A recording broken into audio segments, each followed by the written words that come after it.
Hello everyone, Fanta here, you're watching FANTAVISION, and I gotta talk about the Switch 2 because it was just announced, and I would say it was like a roller coaster event because of the hype and the ups and the downs, but it was more of like a stock market crash because they sent me like pretty high and then they just completely cut my legs out from underneath me in my excitement because I saw the games, I saw the capabilities, I saw, the new Mario Kart looks great. It's basically Forza Horizon, but Mario Kart, and that's wonderful.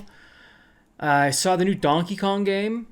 Looks amazing. I love the fact that you can rip apart the ground, and there's all this like terraforming and destruction, and just, it looks like a blast. It looks like a lot of fun. And Nintendo is known for making high quality games. They just are. Their first party games are phenomenal. I mean, the Mario games have pretty much always been amazing.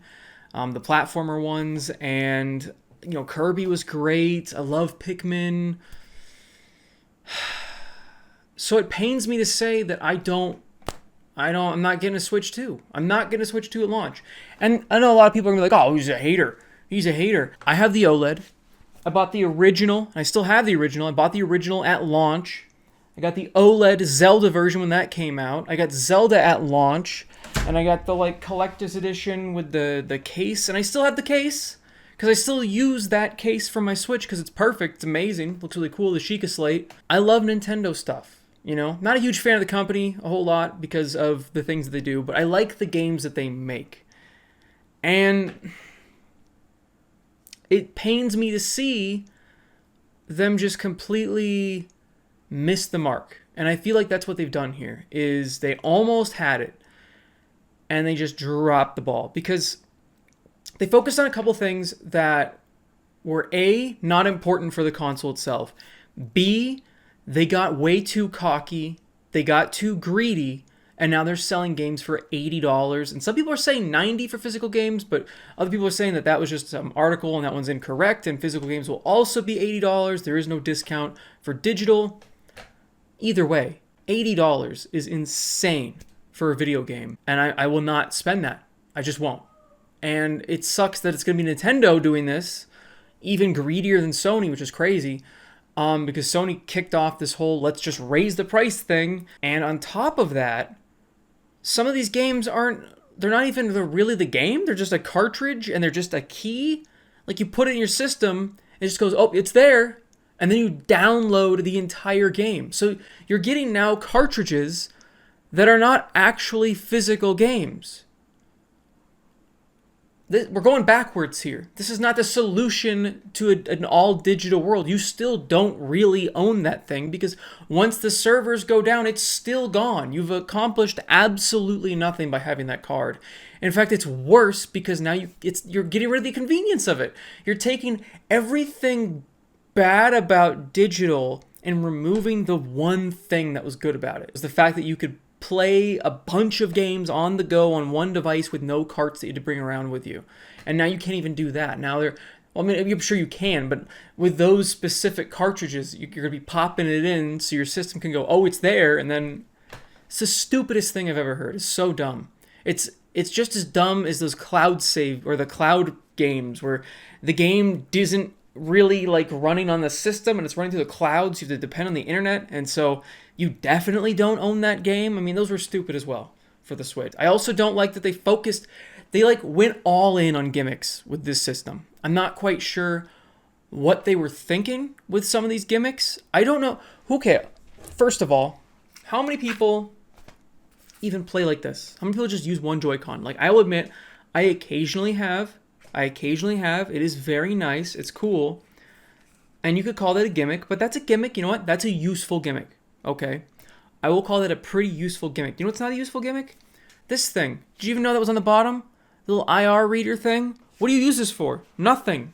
Nothing as far as I can tell. With the game where you go like this. Eating contest. Nobody's playing that game. That game's crap. So this doesn't do anything. So that's a waste of money. Good job. And then instead of let's just get rid of the crap that we don't need, let's go all in on just tech. Let's just make it powerful. Let's focus our efforts on that so we can make the console more affordable and easier for everyone to get a hold of. But instead, now there's mouse mode? What? Who's going to do that? Who's going to take their Joy-Con and go like this? Who is at a computer desk and going to use their Joy-Con like this? They're expecting people to buy like TV dinner tables. No one's doing that anymore. That's ridiculous. You're going to have to buy like a laptop base thing, like one of those padded things, so you could just play your mouse switch games. It's ridiculous. What were you thinking? And why does the UI look exactly the same? Why did you keep the awful... I mean, this has the worst, the absolute worst UI of any system, and it's not even close. They're just boxes, you know? Like, you could say, oh, it's simple, it's clean, whatever. You can't customize it at all. It's just this. It's just gray, it's boring. It's like the opposite of what Nintendo should be. It should be lively and interesting and creative. But no, it's just this. This is ridiculous. And there's still no achievements, which is crazy to me. Like, that is minimal effort, and they didn't do it. I don't know why. They act like game chat is somehow some big new technology, like introducing game chat. And they went on for like 10 minutes about how you can talk with friends online while you play games, even if they're not in the same game. Oh my God. It's revolutionary. It's insane. Been able to do that since what, the Xbox 360 era? It's a long time ago. This is not revolutionary. This is ridiculous. That's what this is. It's like bad Discord. When they showed the video of it, like they've got the gameplay of all their friends playing, and it's so choppy and the frame rate's terrible. I'm like, this is what you went with? Like, you're obviously not faking it. Otherwise, why would you fake frame drops? And it looks terrible. I would not want to watch somebody play their game in that way because it's so choppy. It looks so terrible. And the games that implement, oh my God. Oh my God. It was like going into the past with some of these different features. They brought back the weird chat where it's like the whole room is talking. So you just yell at your console across the room, and it says that it's gonna noise cancel out blenders and stuff, but I mean, people buy expensive microphone and headsets and stuff like that, and their voice still sounds like crap, and I can still hear everything in their room. I hear everything going on. I will believe it when I hear it, but I don't believe you, Nintendo. I don't believe that that is gonna be a good method of voice chat, just yelling across the room. Thankfully, they did add, finally, a freaking aux input to the bottom so you can plug in a headset. But I mean, oh my God, it took them until the Switch 2 to add that into the controller. The way that Nintendo has been behind with the online gaming thing, like the multiplayer in general, is just baffling to me that they're so far behind, even still. There's so much potential. That's why I'm so upset about all this random crap that they're doing and wasting their time and money on, and wasting these extra features and things that probably could have made the console cheaper without including. And yet they're just going back. They're like rehashing old ideas. They're bringing back that room chat, and they brought a camera now. There's a camera. I don't know about you guys, but I don't really need to see my friends when I'm playing an online game with them. Like, it's not a big deal. Like, I hear the voice, I see them in the game, their avatar in the game is them. That's what matters. I don't want to see their face reacting and making weird faces the entire time inside the game. Some of these games, like Mario Party, they've got the people's faces in the game. It looks so ugly. It's distracting from the game, in my opinion. I absolutely hate it. And the fact that they're trying to show off this camera like it's some new crazy technology. Oh yeah, you're in the game now. You're in the game. And you can go like this. And you can like have stuff bounce on your head, and you can dodge stuff. And it's like, that's technology from like the PlayStation 2 era. Remember iToy? Most of you probably don't, but iToy already existed. Kinect already existed. These are all failed concepts because they're fun little gimmicks, and then you move on, or you don't use them anymore because you don't want to get up and do all that crap. You just want to play a game. Everybody went on the motion controls game. Everybody went that route when Nintendo came in with the Wii and sold 1 billion Wiis. So Sony and Microsoft were like, oh my god, we gotta do motion controls. So Microsoft, for some reason, went this super ultra expensive tech route of making Kinect, which failed. And then they made Kinect again and made you have to get it when the Xbox One came out, because it was the only way to buy the system when it first came out. And then that failed. And then now Nintendo's doing it for some reason. They're bringing it back. It's like, stop doing this. And then PlayStation did it with the Move. PlayStation did it on PlayStation 2 with the iToy. PlayStation 3 did it with the Move. Both failed. And then now Nintendo's trying it again. Like, it's just, stop. Please. Nobody wants this crap. But they can't help themselves. They have to do weird stuff. And like, I'm glad that Nintendo tries new things, but these aren't new things. And I think that's why I don't like them so much, because they've tried these things in the past. They've failed, and it's no longer new, innovative, or interesting because we've seen it before. So I don't like all the gimmicky crap that they added in. I don't like how much time they spent and wasted on it. And I hate that there's essentially a monetized button on the system now. They got rid of the screenshot button, which I never use. I just accidentally take pictures with it. And now it's the C button, which confused the hell out of me, because C buttons were in the Nintendo 64 and I'm old, so I'm like, why is there only one? There should be like multiple, right? It's a C button. No, it's a button for the chat, which you can only use if you pay for Nintendo Online. And now we're going to get into the money bit. So they've monetized an entire button on the system. You can only use this button if you're paying us every year. And yeah, Nintendo Online is cheap for now, but we've seen the route that every other company is taking with their online multiplayer and how much they charge for it and how they've continually raised the prices over time. And Nintendo's going to do the same thing. Just like they've raised their prices of games to $80. I'm not spending $80. It's not happening. $450 for the Switch 2. I mean, the Xbox Series X, I've seen that on sale for like $300. I've seen the PS5 even on sale for less than that. What are you guys thinking? What's going on over there? This is where I'm talking about how Nintendo got cocky.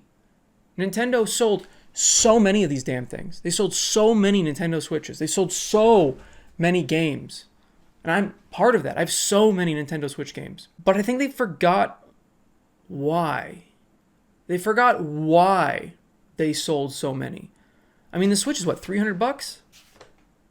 It's a $300 system. That's not bad. For what it is, that's not bad. And I'm sure most people expected $350, $400 for the new system. But they weren't ready for that extra $50 bump. And then on top of that, the game's going up to $80. That like double sticker slap, that double sticker shock is going to be something that Nintendo's going to have to think about. Because I feel like there's a lot of people like me that bought a Switch day one and then got an OLED and then own a bunch of games that are not going to be purchasing this game system until the prices are corrected. And I know a lot of people are going to say, oh, that's crazy. Nintendo's just going to do whatever they want. Nintendo will never do that. Nintendo will just constantly, keep up prices of whatever they want. Look at how they've never dropped prices of their games. They're always $60. They stay at $60 for like forever. Black Friday, they go down to $40. I understand that.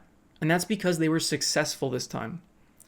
And they think they're riding that high of success. They did the same thing with the 3DS. History's repeating itself. It always does. Everything's cyclical. This has happened. The Nintendo 3DS came out. It absolutely bombed. I think it was like $250 when it came out, something like that. And the sales were terrible. They had to drop the price of the system so quickly because they were not moving units. And that's off the back of the Nintendo DS. And that thing sold so many systems. And it sold so many games. And it was everywhere. Everybody had Nintendo DS. They had a bajillion different kinds of Nintendo DS. There was the original. There's the DS Lite. There was the DSi. There was the DSi XL. There were so many different versions of the DS because it was so successful. And it was a great system. It was affordable. It had great games. It had great support. Then the 3DS came out. They went all in on gimmicks. Is this sounding familiar? Who in the comments, please tell me, used that 3D function regularly? I did occasionally, because I'm like, oh, this is cool. I love this. This is really cool looking. but then I'd turn it off because it gave me a headache or hurt my eyes, and then I would just leave it off, and then I never pretty much touched it again, and I forgot that there was the 3D function. I know it's called the 3DS, but my brain just completely didn't care anymore about that fact. It was a neat little gimmick. It was a neat little thing to see as like a tech demo and then move on.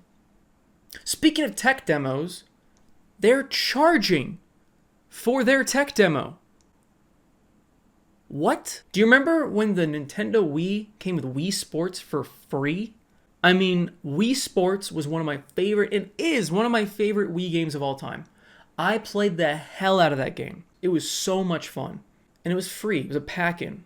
Now, Nintendo wants to charge you for something that should be a pack-in, and it's not even looking like something as big and exciting as Wii Sports. There's another company that had a pack-in tech demo game that was incredible.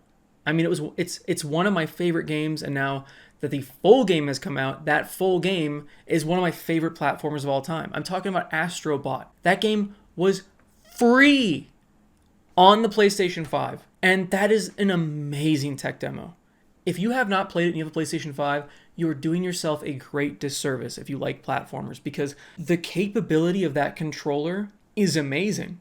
And the way that this game shows it off is perfect. And here's the thing. I understand that Nintendo wants to make as much money as possible, but by including something for free that shows how unique and interesting and exciting your new product is packed in, is a great way to get other people to get it as well. Because those people are going to start being evangelists. They're like, hey, like look what this thing is capable of. Like, look at the different features and what it can do. And this is the potential. And that's really what Astrobot did, was show you the potential of all of the features of the controller, and does it well in a very entertaining way. So much so that they made a sequel to it, or I guess the full game, and then made a bunch of money, and that won like Game of the Year. And you can do that. I mean, Nintendo did that already with Wii Sports. They could do it again. But instead, they're going the greed route. Continuing with the theme of greed and how Nintendo just thinks they can charge whatever they want for everything, is the fact that they are going to charge for frame rate and fidelity updates to Legend of Zelda. They're charging for that. And I understand that some PlayStation games did that. Maybe some Xbox games did that. But most games on both of those platforms had free upgrades. And I don't know why they would not go down that path, because that just gives you goodwill, and it also sells the game again to people that didn't play it the first time or didn't buy the DLC, and now they're going to be more likely to do so. But now that you are putting a paywall in front of those upgrades, again, makes people like me that have a Switch already feel like I'm being punished for being an early adopter of these games. And then, to top it off, they're charging $80 for these ports of Switch games that already exist, with a tiny little dash, some of them, tiny little dash of DLC, $80. They think they're invincible, but I think they're about to realize that they're not. They've forgotten the Wii U. They've forgotten the 3DS launch, the 3DS after they dropped the price and really just started pumping out games for it. That brought it back. The 3DS did pretty well. It's still not as good as the DS, but the 3DS did do very well. They're going to have to learn that again. They're going to have to learn it the hard way, because I feel like it's not going to sell. Maybe I'm wrong. Maybe a bunch of people are going to buy this and people are okay with $80 games now. Maybe I'm in the minority here and I'm crazy. Let me know what you guys think down below in the comments. If you're going to get a Switch 2, like the video if you guys liked it. Subscribe for more content. Check out, I have a Pokemon channel now. Check that out as well.